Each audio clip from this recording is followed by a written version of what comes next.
네, 금요일 부동산 시그널 오늘 함께해 주실 전문가분 소개해드리겠습니다. 오늘은요, R&D 에셋의 조민기 전문위원님과 함께하겠습니다. 안녕하세요, 위원님. 네, 안녕하세요. R&D 에셋의 조민기 전문위원입니다. 네.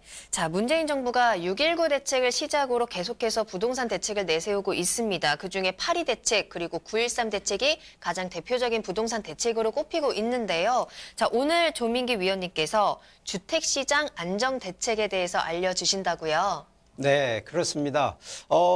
최근 2017년 8.2 대책이나 2018년도 8.13 대책이 역대에서도 가장 강력한 규제 정책이었는데, 과연 이 주택시장에 어떠한 영향이 있었느냐, 상당히 지금 그 시장 자체의 영향력이 상당히 파급 효과가 있었거든요. 그래서 오늘의 이제 이슈 시그널, 자, 바로 영상부터 보시겠습니다.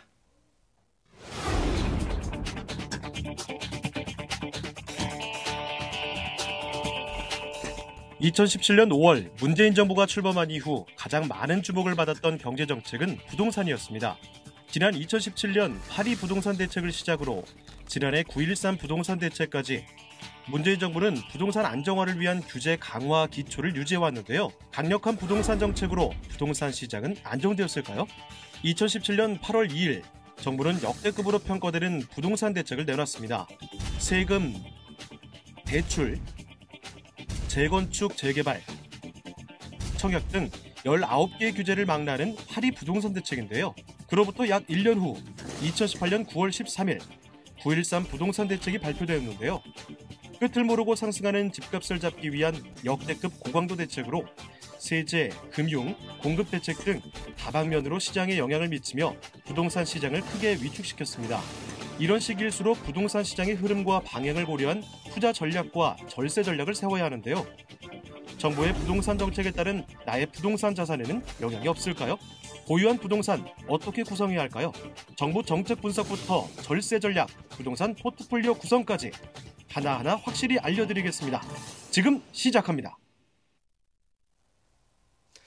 네, 영상 먼저 봤는데요. 자, 이 최근 부동산 시장의 그 파급 효과, 실제적으로요, 이 가격이라든가 또 거래량 상당히 많이 좀 급감을 하고 있었던 부분입니다. 자, 이 부분은요, 전체 부동산 시장 얘기가 아니고요, 바로 이 주택 시장인데, 자, 그렇다 그래서 이 정부의 강력한 규제 정책이나 실제 이런 시장에 좀 요동이 와도 자, 이럴 때일수록 좀 슬기로운 투자에 대한 전략을 가지고 접근하시면 좋은데, 자, 제가 그래서 오늘 한번 이 정책과 관련된 틈새, 바로 이 틈새 전략에 대한 얘기로 한번 좀 설명을 드려보겠습니다. 자, 하나 이제 그 법규 기준으로 한번 좀 보니까, 지금 2017년도 8.2 대책, 아주 강력한 대책인데, 자, 첫 번째가 이 다주택자들한테 적용되는 결국 세금. 자, 이 양도세가 기본적으로 이 2주택과 3주택에 이 보유하고 계신 분들이 결론은 이 세율을 중과세 기준으로 추가로 더 세금을 내야 된다. 이게 지금 솔직히 강력한 규제 중에 또 하나고요.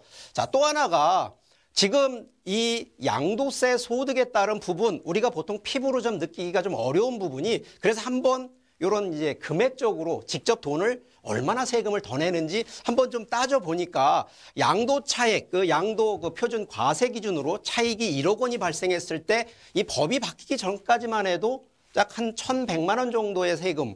자, 그런데 법이 바뀌고 나서는 약 한 3,800만 원대의 세금을 내야 된다는 부분. 거기에 또 3억 원 이상, 최고 세율이 양도 차액이 5억 이상이 최고 세율 42%가 일반 세율로 적용되는데, 거기에 2주택인 경우는 10%, 또 3주택인 경우 같은 경우에는 20%가 추가되다 보니까 벌써 금액적으로 주택을 많이 보유하신 분 입장에서는 세금을, 특히 양도소득에 대한 부분도 만만치 않게 낸다. 그래서 이런 부분이 솔직히 좀 많이 부담이 되겠고요. 자, 여기에 주택시장이 단순한 또 이제 세금도 중요하지만 지금 현재 이 가격대, 특히 가격 상승률이 많은 부분이 주택 재개발과 재건축인데, 자, 이 부분에서도 실제 제한이 들어가 있습니다. 자, 그중에 첫 번째가 바로 이 분양권 전매입니다.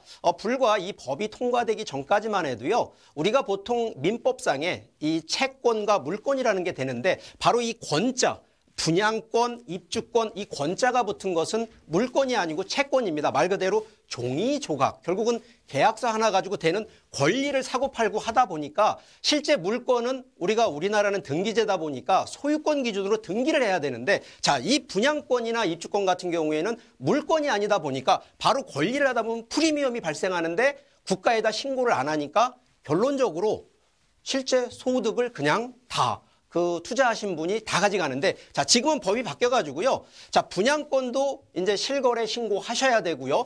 동시에 분양권도 전매 제한, 함부로 이제는 못 팔게 되어 있습니다. 중간에 분양권 받았다 그래서 한 달 뒤에 가격 올랐다? 차익, 시세 차익 안 됩니다. 지금은요. 자, 조합 설립, 사업 시행 인가, 관리 처분, 착공, 준공될 때까지도요. 자, 이 분양권 자체가 지금은 사업의 일련의 그 과정을 다 끝났을 때만 매도할 수 있는, 결과적으로 분양권, 이 채권 가지고는 전매 제한 못한다. 이런 얘기로 좀 일단 또 말씀을 드리겠고요. 자, 또 하나가 지금 현재 기준으로 이제 정비 사업이라고 하는 이 재개발과 재건축이 동시에 들어갑니다. 자, 그런데 자, 분양권 분명히 법이 바뀌기 전까지만 해도요. 하나를 사던 두 개를 사던 세 개를 사던 문제가 없었습니다. 자, 그런데 지금 정비 사업, 재개발과 재건축으로 하셨을 때 자, 조건이요. 5년 내에 한 개 이상의 분양권을 못 받게 돼 있습니다. 결국은 이것은요.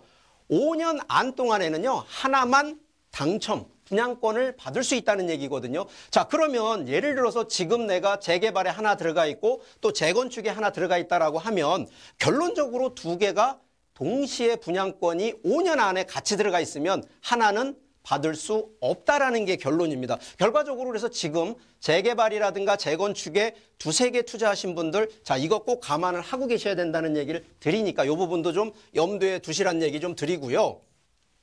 자, 지금 또 하나 이제 보셔야 되는 것이 자, 지난해 2018년도 기준까지는 적용이 안 됐는데 자, 금년 2019년도에 적용되는 것이 하나가 뭐냐? 바로 이 세금 중에 이 종부세라는 것이 있습니다.